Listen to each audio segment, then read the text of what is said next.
क्या होता है नॉर्मल फॉर्म? डेटाबेस की जब हम बात करते हैं तो उसमें आता है नॉर्मल फॉर्म। नॉर्मल फॉर्म्स का मतलब बड़ी डेटाबेस टेबल को छोटी छोटी टेबल में डिवाइड करना। और ये डिवाइड हम क्यों करते हैं? ताकि टेबल में जो कमियां हैं, टेबल में जो रिडंडेंसी है, उसको हम कम कर पाए। तो जो बड़ी बड़ी डेटाबेस की टेबल होती हैं उनको छोटी छोटी टेबल्स में डिवाइड करना, यानी लार्ज टेबल्स को छोटी टेबल्स में डिवाइड करना, दैट इज कॉल्ड नॉर्मलाइजेशन।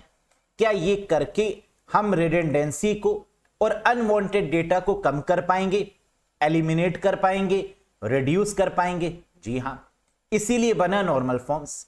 तो normalization is the process of removing redundancy and unwanted data. Redundancy का मतलब repetition of data, unwanted data का मतलब अनचाहा डेटा। तो हम रिडंडेंसी यानी नॉर्मल फॉर्म्स की मदद से किसी बड़े टेबल में डेटा को आसान कर पाएंगे, उसकी डुप्लीकेसी को कम कर पाएंगे और जो डेटा अनवांटेड है उसको भी कम कर पाएंगे। ये मेन मकसद है नॉर्मल फॉर्म्स का। कितनी नॉर्मल फॉर्म्स होती हैं? 1NF, 2NF, 3NF, BCNF, 4NF, 5NF, total कितनी? तो आंसर है टोटल 7 प्रकार की आपकी नॉर्मल फॉर्म्स होती हैं। कौन कौन सी? 1NF, 2NF, 3NF, BCNF boys code normal form, 4NF, 5NF और 6NF लेटेस्ट है, दैट इज 6NF। तो टोटल कितनी हो गई? 6। लेकिन जिसको हम इंप्लीमेंट कर पाते हैं वो है 4। इंप्लीमेंट जो पॉसिबल है, जिसका इंप्लीमेंटेशन पॉसिबल है, वो 4 है। 1, 2, 3 और BCNF जिसको 3.5NF के नाम से भी जानते हैं। क्लियर? आइए जरा इनके बारे में बात करते हैं। तो क्या ये आपको समझ में आ गया कि टोटल नॉर्मल फॉर्म्स कितनी होती हैं? 7। Thala for a reason.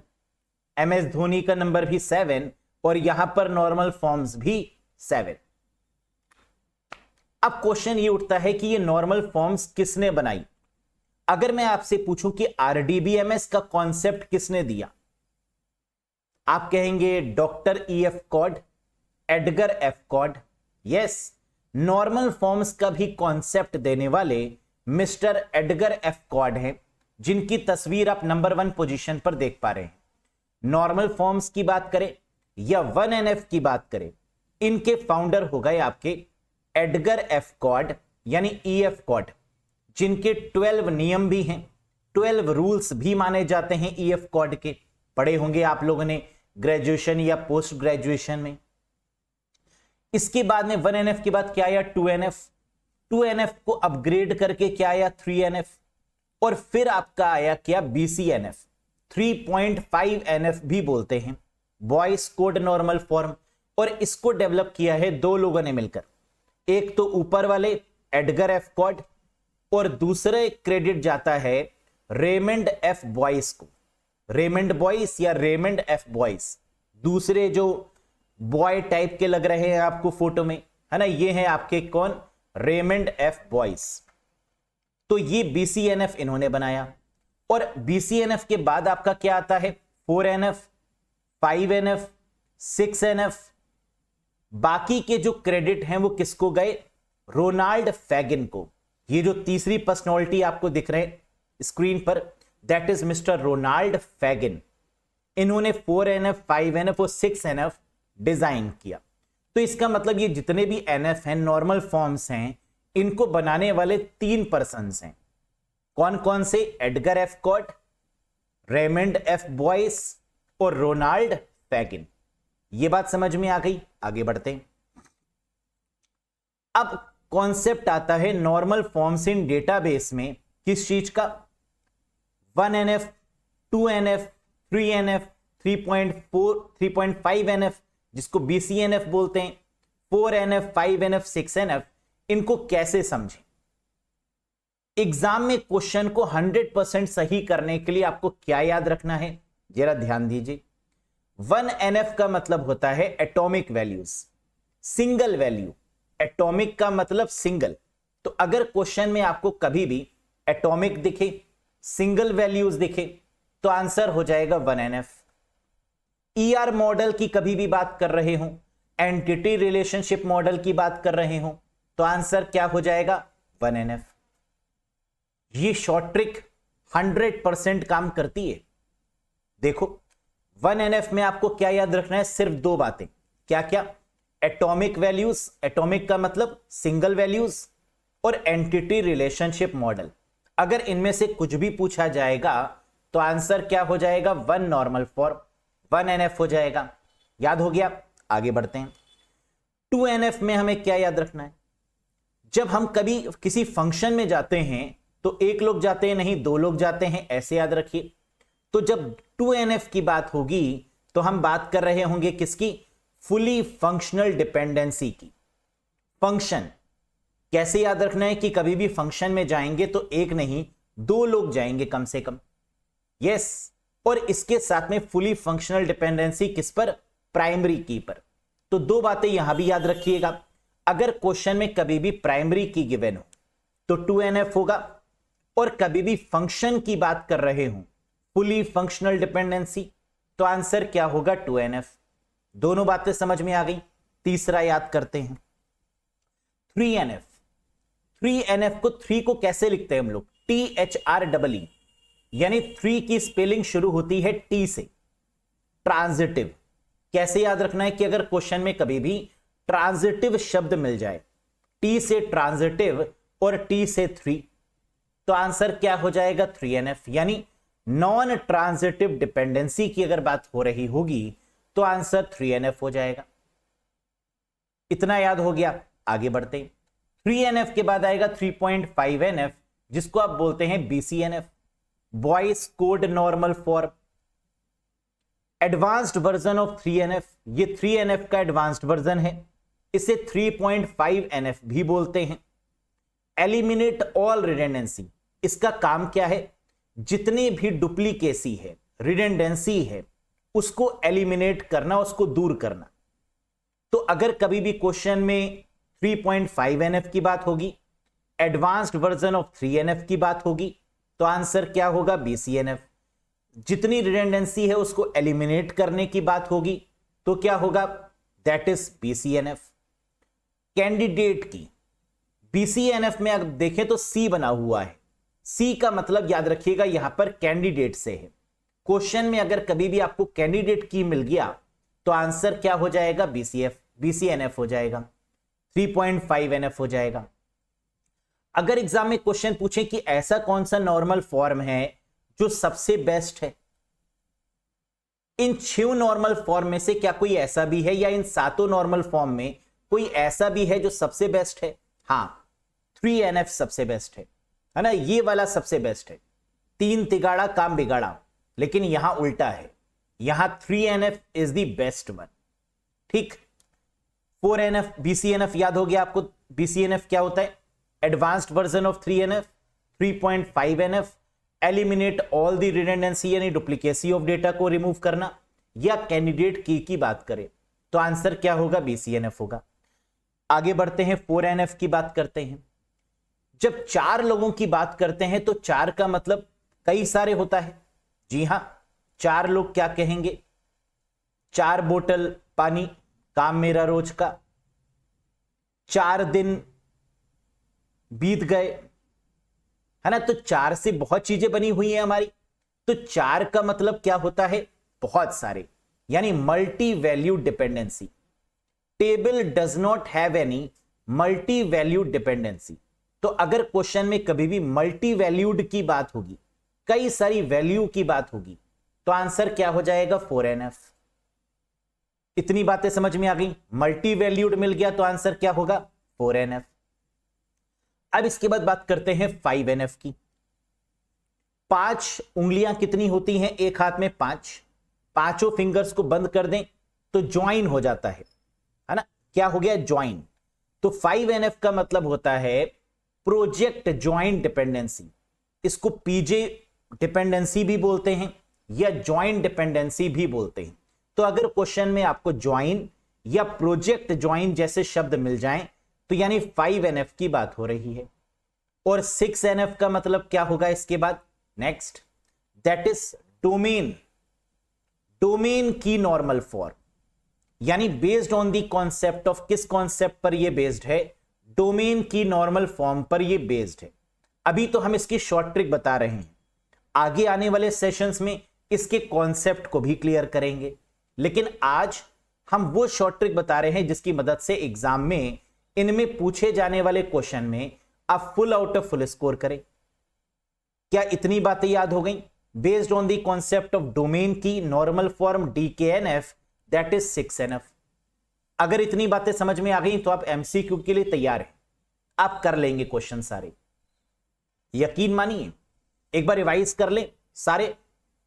आइए फिर से, 1NF का मतलब एटॉमिक वैल्यू, सिंगल वैल्यू और ER मॉडल।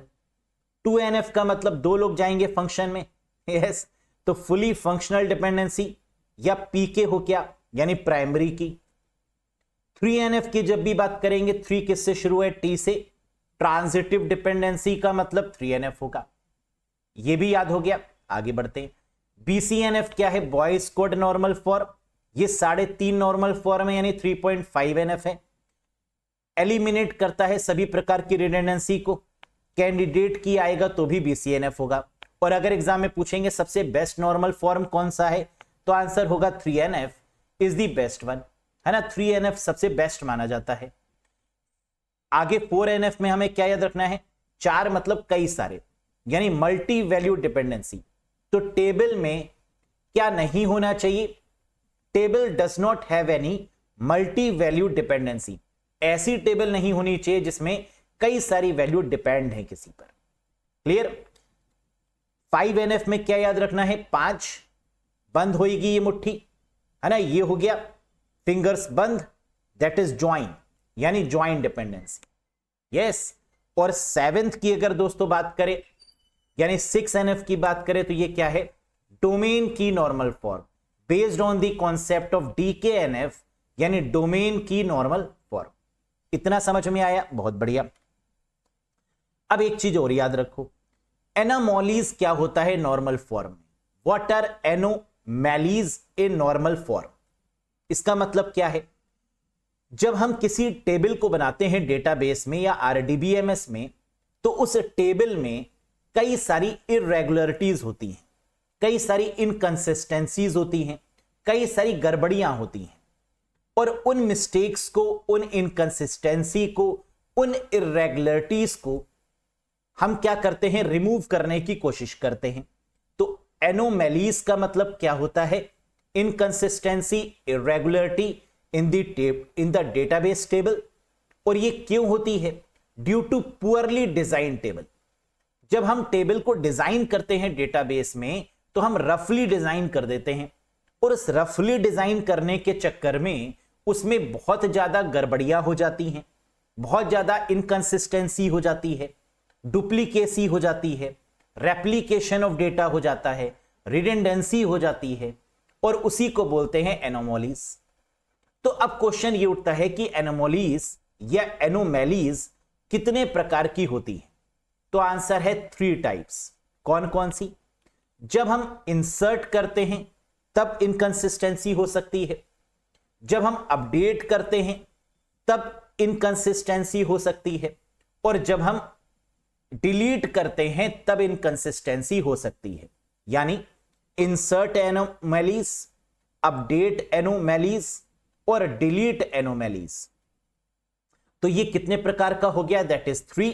इंसर्ट करते समय, अपडेट करते समय और डिलीट करते समय। क्या ये बात समझ में आई? Very good. अगर इतना समझ में आ गया तो आइए चलते हैं क्वेश्चन पर। सबसे पहले उस क्वेश्चन की बात करेंगे जो कि एग्जाम में पूछा गया है, LT ग्रेड के एग्जाम में। ये रहा क्वेश्चन नंबर 110। बताइए, in RDBMS different classes of relations are created using dash technique to prevent modification anomalies. RDBMS में संशोधन विसंगतियों को रोकने के लिए तकनीक का उपयोग करके संबंधों को विभिन्न वर्ग बनाया जाता है। उसे क्या बोलते हैं? Functional dependency, data integrity, referential integrity या नॉर्मल फॉर्म्स। करेक्ट आंसर है नॉर्मल फॉर्म्स। RDBMS में जो रिलेशन हम क्रिएट करते हैं एनोमोलीज या एनोमैलीज को कम करने के लिए किसका सहारा लिया जाता है?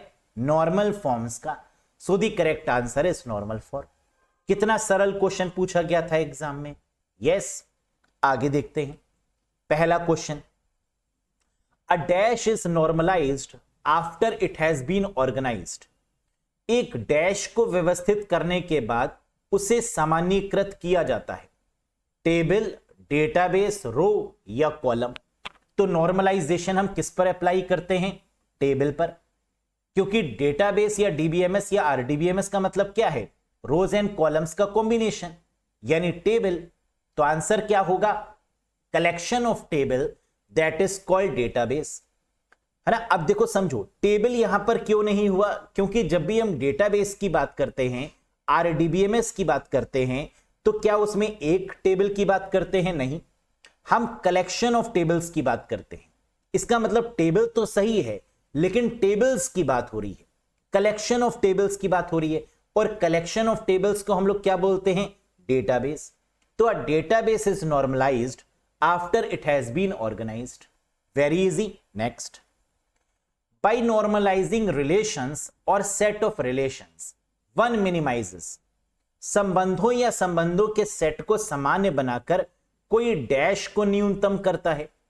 यानी नॉर्मलाइजेशन का प्रयोग करके हम किसको कम करने की कोशिश करते हैं? डेटा, फील्ड, रिडंडेंसी या डेटाबेस। बिल्कुल सही, हम डुप्लीकेसी को कम करते हैं, यानी रिडंडेंसी को कम करते हैं। So the correct answer is what? Redundancy.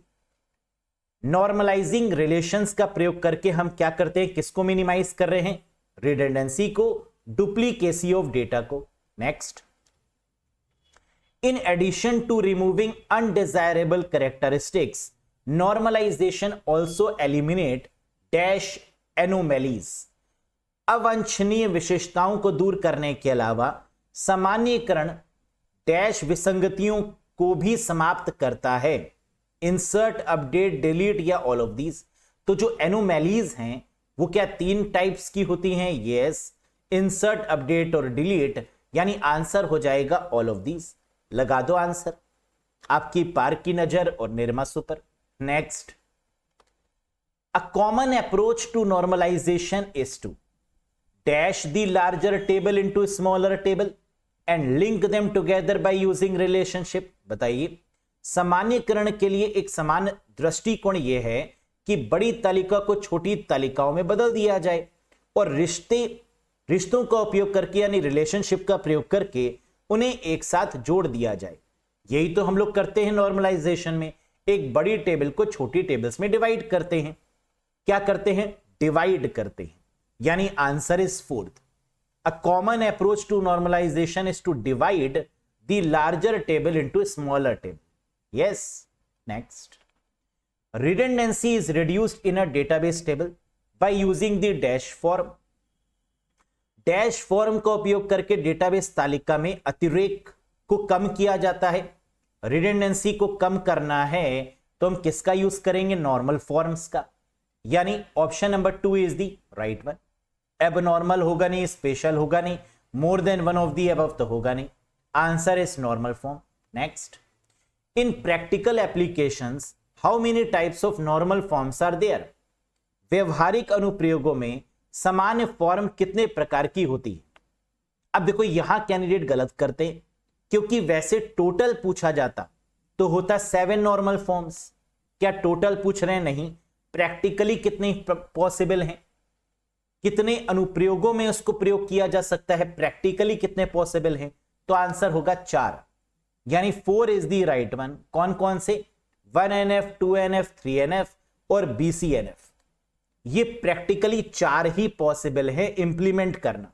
लेकिन अगर टोटल पूछते कि टोटल नॉर्मल फॉर्म्स कितने हैं, तो आंसर हो जाता है 7। Next, which of the following is not a type of normal form. निम्नलिखित में से कौन सा सामान्य रूप का एक प्रकार नहीं है? नॉर्मल फॉर्म्स का कौन सा पार्ट नहीं है? बताइए। 1NF है, 2NF भी है, 3NF भी है, 10NF नहीं है। तो 4th is the correct one. Next, very good. Which of the following is not which of the following is a type of normal form. निम्नलिखित में से कौन सा सामान्य रूप का एक प्रकार है। ACNF होता है नहीं, BCNF होता है हां, CCNF नहीं, DCNF नहीं। तो correct answer is BCNF, boys code normal form. Clear. Next, relations produced from ER model will always be in. कह रहा ER मॉडल से निर्मित संबंध हमेशा डैश में होंगे। क्वेश्चन में क्या आ गया, एंटिटी रिलेशनशिप मॉडल। और ER मॉडल होगा तो मैंने आपको क्या बताया, आंसर क्या होगा, 1NF। बिल्कुल लगा दो। एंटिटी रिलेशनशिप का मतलब, एंटिटीज का मतलब टीचर, कोर्स, इन दोनों में क्या रिलेशन है, टीचर्स का। तो that is called ER model, entity relationship model. Next, in the dash normal form a composite attribute is converted to individual attribute. Dash समान रूप में एक समग्र विशेषता को व्यक्तिगत विशेषताओं में परिवर्तित करता है, इंडिविजुअल। इंडिविजुअल का मतलब क्या हो जाएगा, सिंगल, यानी 1NF। तो ER मॉडल में भी 1NF होगा। Single attribute, 1 attribute, individual attribute, क्या हो गया, 1NF हो गया। Next, when a relation contain a atomic value it is a dash relation. जब किसी संबंध में परमाणु मान होता है तो यह डैश संबंध होता है। एटॉमिक का मतलब सिंगल, 1, और एटॉमिक कहें, सिंगल कहें, 1 कहें, ER मॉडल कहें, क्या फिर से आंसर 1NF होगा? जी हां, वेरी गुड। हो गए ना सही आंसर? सब आप ही दे रहे हैं आंसर, है ना, टैलेंट है आपके अंदर, घमंड नहीं करते आप लोग फिर भी। नेक्स्ट बताओ, नजर ना लगे, है ना, सही सही बताना। What is true about the first normal form? 1NF के बारे में सही स्टेटमेंट क्या है? If a relation contains an atomic value it will be in 1NF। Atomic आएगा तो 1NF होगा। हाँ, a table attribute can not contain more than 1 value according to the rule. Rule के अकॉर्डिंग एक से ज्यादा वैल्यू नहीं होनी चाहिए, बिल्कुल सही बात है। A single valued attribute can only be stored in it. क्या सिंगल वैल्यू, एटॉमिक वैल्यू ही स्टोर की जाएगी? यस, यानी ऑल ऑफ दी अबव, सभी स्टेटमेंट वैलिड हैं। तो आंसर हो गया option number 4। Next, a relation that has no partial dependency is in which normal form? बताइए, जिस संबंध में कोई आंशिक निर्भरता नहीं है वे किस समान रूप में है? अगर पार्शियल डिपेंडेंसी नहीं है तो क्या फुली डिपेंडेंट है, फंक्शनल डिपेंडेंट है, फुली फंक्शनल डिपेंडेंसी है? बिल्कुल। नो पार्शियल का मतलब फुली फंक्शनल डिपेंडेंसी। और फंक्शन जब भी आएगा तो आंसर क्या होगा? फंक्शन का मतलब दो लोग फंक्शन में जाएंगे तो 2NF या सेकेंड NF हो गया। नो पार्शियल डिपेंडेंसी का मतलब पार्शियल नहीं है, कंप्लीट है, यानी फुली फंक्शनल डिपेंडेंसी है। तो आंसर क्या हो गया? That is 2NF, second NF। Next, functional dependencies are the types of constraint that are based on. कार्यात्मक निर्भरता बाधाओं के प्रकार हैं जो डैश पर आधारित है, की रिविजिटेड, सुपरसेट की, मोर than one of the above. क्या होगा आंसर? फंक्शन में हम लोग क्या क्या बातें याद रखते हैं? प्राइमरी की, यानी 2NF में हमारी एक तो फंक्शनल डिपेंडेंसी आती है, दूसरी प्राइमरी की भी आती है। तो की का मतलब होता है प्राइमरी की। तो आंसर हो जाएगा ऑप्शन नंबर 1। प्राइमरी की बोलें या की बोलें, बात एक ही है। Next, 2NF relations are those that are in 1NF with all the attribute types dependent on the dash की। बात 2NF की हो रही है और बात की हो रही है, तो 2NF में कौन सी की आएगी? प्राइमरी की।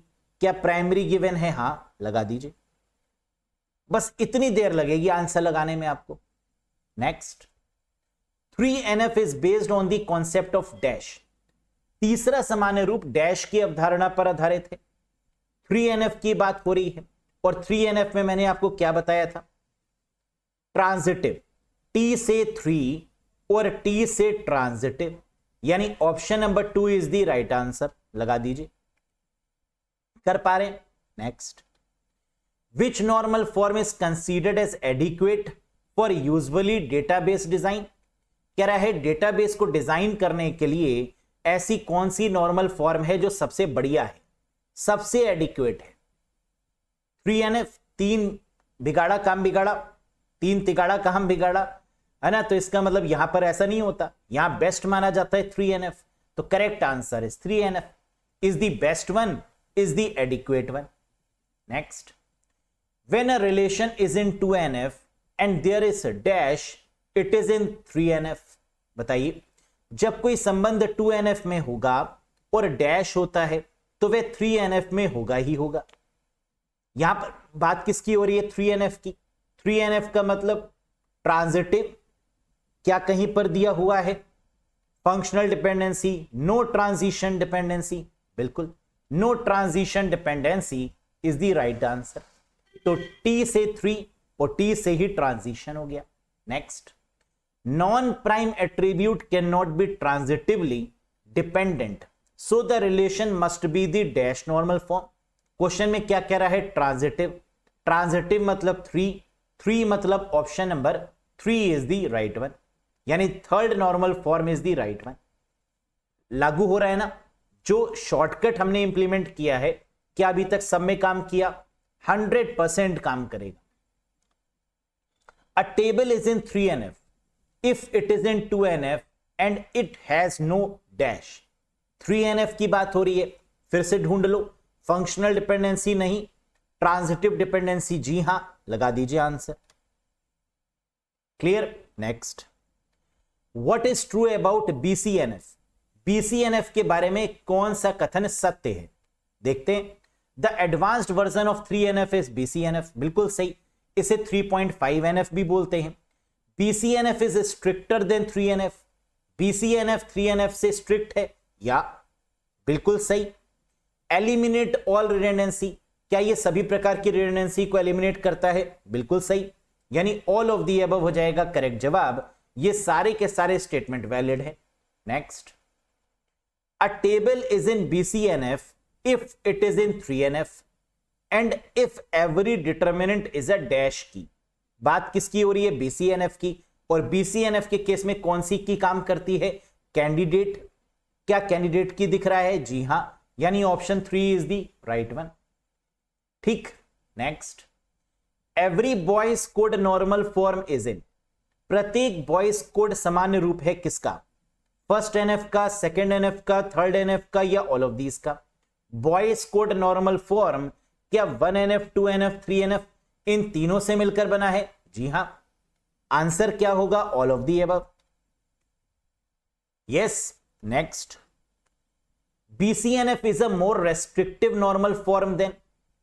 कह रहे BCNF किससे अधिक प्रतिबंधात्मक सामान्य रूप है? फर्स्ट, सेकेंड, थर्ड या फोर्थ? 3NF का एडवांस्ड फॉर्म है BCNF, जिसे 3.5NF भी बोला गया। तो करेक्ट आंसर क्या हो जाएगा? थर्ड नॉर्मल फॉर्म का advanced form BCNF is more restrictive than what? Than third normal form, क्योंकि 3NF के बाद में ही तो BCNF आएगा। Yes. Next, Boyce code normal form eliminate all the dash. बताइए, बॉयज कोड समान रूप से सभी को समाप्त कर देता है, किसको? इनकंसिस्टेंसी, एटॉमिसिटी, आइसोलेशन या रिडंडेंसी? Very good. रिडंडेंसी को ये क्या करता है? एलिमिनेट करता है। तो Boyce code normal form eliminate all the types of duplicacy या redundancy of data. Next, a relation is in dash if it is in Boyce code normal form and does not have any multi valued dependency. Multi valued, multi का मतलब 4, यानी 4NF की बात हो रही है। क्या 4NF गिवन है? जी हां, लगा दीजिए answer. Next, which of the following is based on multi valued dependency. निम्नलिखित में से कौन मल्टी वैल्यूड डिपेंडेंसी पर आधारित है? फिर से बात हो रही है मल्टी वैल्यूड। मल्टी वैल्यूड का मतलब 4, यानी option number 4 is the right one. 4NF is the right one. Next, fifth normal form is concerned with.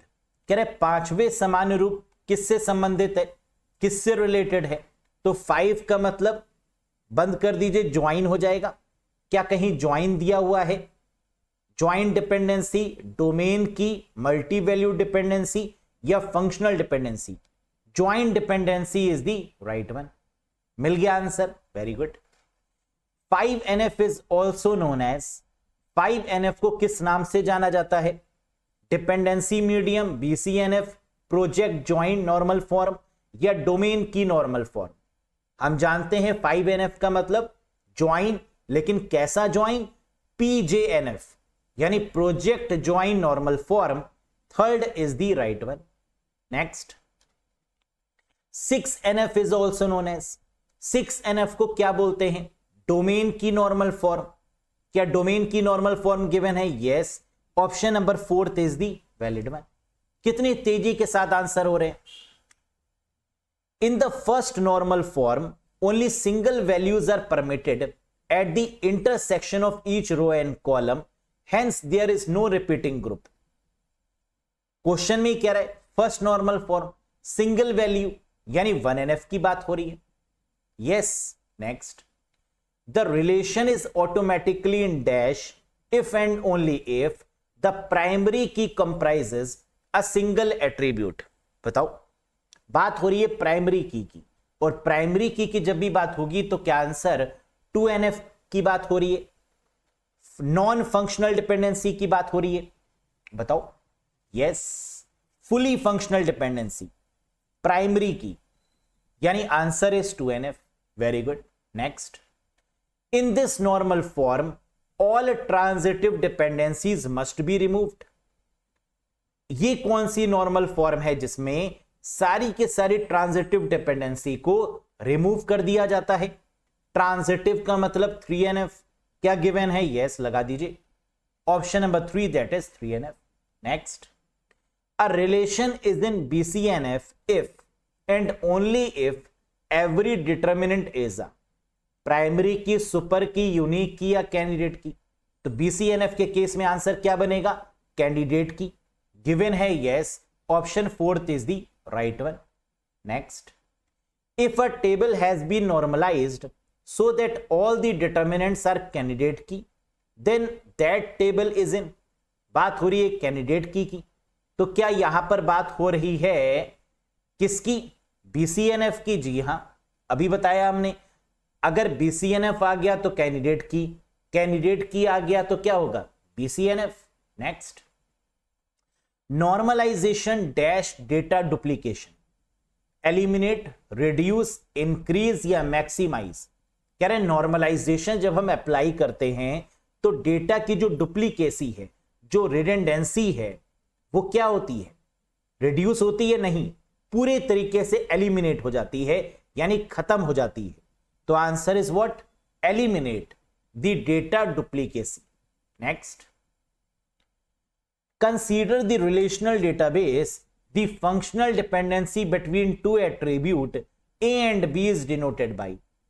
कह रहे फंक्शनल डिपेंडेंसी एक दूसरे पर क्या है? डिपेंडेंट हैं, फंक्शनल डिपेंडेंट हैं। तो इसका मतलब A जो है वो B पर क्या होगा? डिपेंडेंट होगा। फंक्शनल डिपेंडेंसी की बात हो रही है, 2NF की बात हो रही है, तो correct answer is what? A dependent on B, यानी this is the correct one. Next, in the dash normal form a composite attribute is converted to individual attribute. Question में क्या आ गया? इंडिविजुअल, यानी एटॉमिक की बात करें, इंडिविजुअल की बात करें, ER डायग्राम की बात करें, 1NF लगा दीजिए। Next, tables in second NF, यानी tables are in 2NF when 2NF का मतलब eliminate all hidden dependency, eliminate the possibility of a insertion anomalies, have a composite key, या have all non key field depend on the whole primary key. तो 2NF में क्या याद रखना है? Eliminate the all hidden dependency. क्यों? 2NF क्या करता है? फंक्शनल डिपेंडेंसी पर काम करता है, फुली फंक्शनल डिपेंडेंसी। तो इसका मतलब अगर वो फुली फंक्शनल होगा तो हिडन डिपेंडेंसीज को एलिमिनेट कर पा रहा होगा। यस, तो eliminate all hidden dependency is the correct one. Next, which is a bottom up approach to database design that designed by examining the relationship between the attribute? बताइए। कह रहे ये एक बॉटम अप अप्रोच है जो ऐसा design किया गया है डेटाबेस को कि वो एलिमिनेट कर पाए अपने फ्लॉज को, अपनी कमियों को, और रिलेशनशिप को बेटर मैनेज कर पाए। Functional dependency, database modelling, normalisation या decomposition. Very good. Bottom up approach का मतलब नॉर्मलाइजेशन, जिसमें एक बड़ी टेबल को छोटी छोटी टेबल्स में डिवाइड करते हैं, that is called a bottom up approach, यानी normalisation is the correct answer. तो 40 के 40 क्वेश्चन आपने कर लिए, कॉन्सेप्ट भी समझ गए, शॉर्ट ट्रिक भी समझ गए। तो कई बार हमें चीजों को कॉन्सेप्ट वाइज भी पढ़ना होता है, और एग्जाम में पूरे मार्क्स लाएं तो कोई ना कोई शॉर्टकट तरीका भी अपनाना पड़ता है। समझ में आया? तो जब आप इस तरीके से पढ़ेंगे, कुछ शॉर्टकट डेवलप करेंगे, कुछ चीजों को समझेंगे, दोनों तरीके से पढ़ेंगे, तो कॉन्सेप्ट भी क्लियर होगा, और साथ ही साथ शॉर्ट ट्रिक की मदद से आपके एमसीक्यूज तो 100% सही होंगे ही होंगे। यस। तो जो नॉर्मल फॉर्म्स आपको अभी तक इतना टफ लगता था, क्या वो आसान हो गया? क्या सारे के सारे क्वेश्चन आपने सही किए? Very good. बताइए question number 41, what is the main goal of normalisation in a database? Database में सामान्यीकरण का मुख्य लक्ष्य क्या है? Question of the day. Comment करके मुझे बताइएगा इसका करेक्ट आंसर क्या है। Increase redundancy, decrease the performance, eliminate data anomalies and redundancy, या ऐड मोर टेबल?